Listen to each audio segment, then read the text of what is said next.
کرنا تھا ابھی تک پیش نہیں کیا گیا اور کوئی حالات دے کہ لگ بھی نہیں رہا کہ جلدی پیش کیا جائے گا ایسا پیش تو کرنا پڑے گا. پیش نہیں کریں گے تو پھر پرچے ہوں گے. پھر ان کے اوپر جن کی تحویل میں ہیں ان کو پیش تو کرنا پڑے گا. یہ جو سارے لوگ آئے ہوئے ہیں یہ اپنے لیڈر اپنے بھائی اپنے قائد کو دیکھنے کے لیے آئے ہوئے ہیں اور یہ بات کرنا کہ پیش نہیں کیا جائے گا یہ تو آؤٹ آف کوشچن ہے. بھول جائیے ہم سب ادھر ہیں. پاکستان جو ہے کوئی بنانا ریپبلک نہیں ہے کہ کوئی کسی کو غائب کر لے اور پتہ نہ لگے.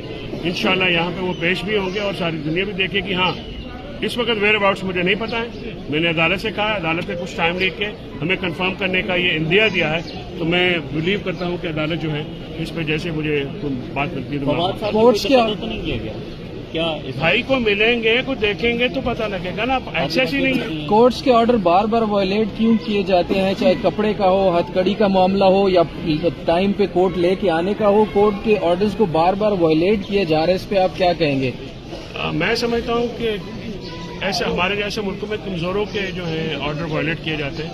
عدالت خود کو مضبوط کرے تو آرڈر وائلیٹ نہیں. کسی دوسری جگہ منتقل کرنے کی باتیں کی جا رہی تھی رات کو کہ کیا جا رہا ہے. مجھے اس پہ تشویش ہے نا اسی لیے تو میں کہہ رہا ہوں کہ مجھے بڑی تشویش ہے کہ وہ کدھر ہیں. وہ اب تھانے میں تو نہیں ہے اور نہ پتہ ویئر اباؤٹس ہے. ویئر اباؤٹس کا پتہ لگے گا تو میں پھر کچھ بات بتا سکوں گا. ٹھیک ہے.